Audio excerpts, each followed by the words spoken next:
Bird is the word for today, y'all. It's time for Lord Shin from Kung Fu Panda 2. Without further ado, skis, let's get it. Now, right off the rip, I gotta tell y'all, Shin was really out here on demon time. It all started when Shin and his fam discovered the power of fireworks.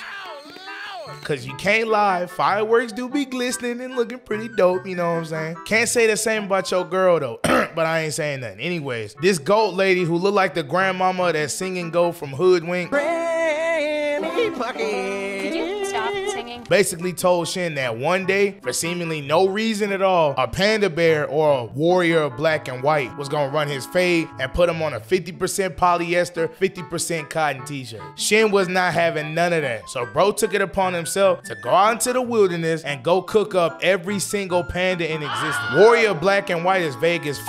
That could mean zebras, zebra cakes, lemurs, skunks, even raccoons. But of course it meant pandas, but I don't see any of these other animals I named either. I could just picture him going everywhere with a clipboard, checking the boxes of anybody who could be black and white. Sounds racially motivated if you ask me, but I ain't saying that. Also, these prophecies are really goofy for real. Like, remember when Oogway had a vision about Tai Lung, which basically kickstarted the whole plot of the first movie? What if Oogs didn't say nothing though? Like, Shifu would have never told Discount Daffy Duck to go to the prison in a panic. Same shit for the soothsayer. What if she never open her mouth? Shut your half-wit pie holes! That means Shin the Menace would have never went on a killing spree, and I ain't talking about Halo. Now fast forward, cause it's fade time. Shin pulls up on his ops front door, and hey, they do say the early bird gets the worm first.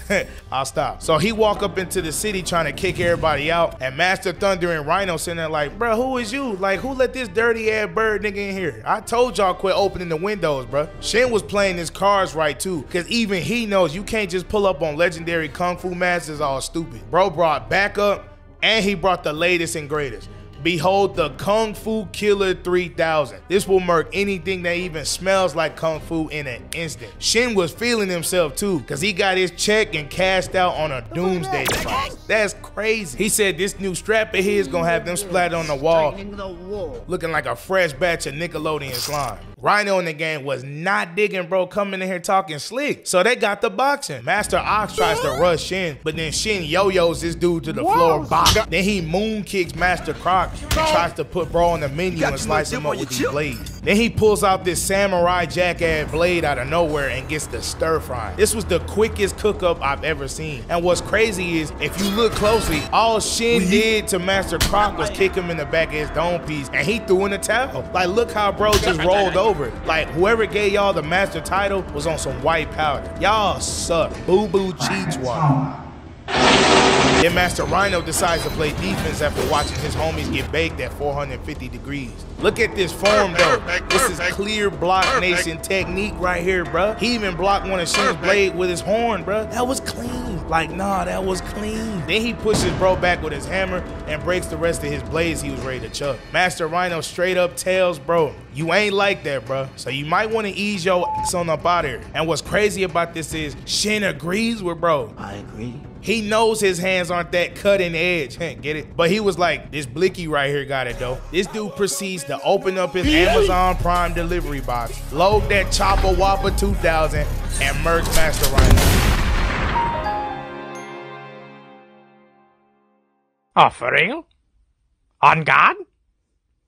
Just like that? Just like that. Like, that's all she wrote. I do want to know, why did bro just stand there? I mean, yeah, you could say, it's probably a weapon he's never seen before. But bruh, like, there were fireworks in the first movie. And this movie, Shin and his family were big on fireworks. So what's the real excuse here? I would have sidestepped it or something. Y'all old school niggas really need to go on. Now we have Master Shifu in the 5. Well, with Poe in the group now, I guess it's the ridiculous 6. They all looking at the new rest in peace, real nigga Rhino t-shirt design. Cause my boy has been put on a t-shirt. Tragic, very tragic. But you also hear Poe hyping up Master Rhino saying, he's the slayer of this, the master of that. But I'm sitting here like, bruh, that's all peaches and all, but he ain't the master of common sense. He known for all that, but then chooses to forfeit his Weave Nation membership. Like, I don't even think you had to been part of Weave Nation to dodge the cannon. It turns slow and it ignites slow. Like, come on, bruh. You see this big old hole in the way? Like, I beg your pardon? Come on, dog. Anyway, Shifu tells the squad to go pull up on Shin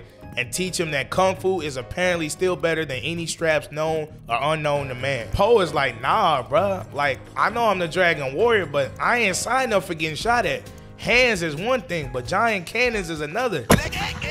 Here comes Shifu, old lad, talking about, as long as you have inner peace. Bruh, please go on. You are not Oogway. So they eventually get the Shin, surprisingly in the same cuffs that held Tai Lung. And unfortunately, that's the only name drop and honorable mentions my guy is getting. I swear, if he don't get a get back, an apology, or a redemption or something in Kung Fu Panda 4, it's straight hands with whoever in charge.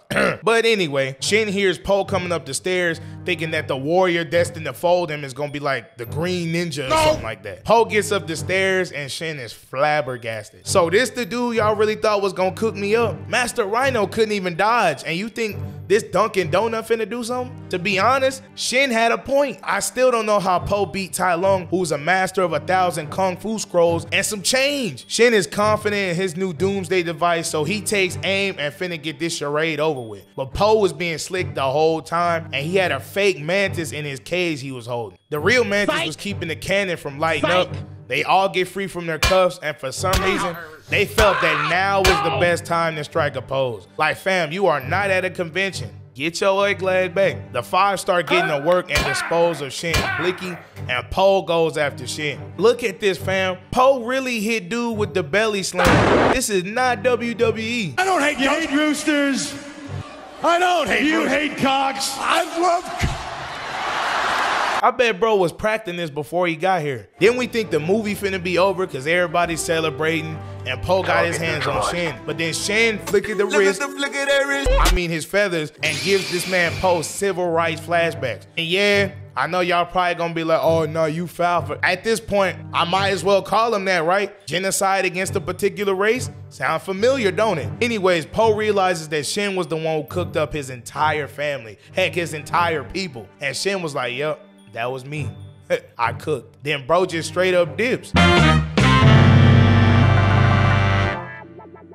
Well, that's gonna be all for today's piece. I definitely got y'all with a part 2 on Shin, so hold your horses. Like the video cause I know you laugh. Subscribe and hit the bell cause I know you gonna miss out. And yeah, man, we out this thing. You heard me?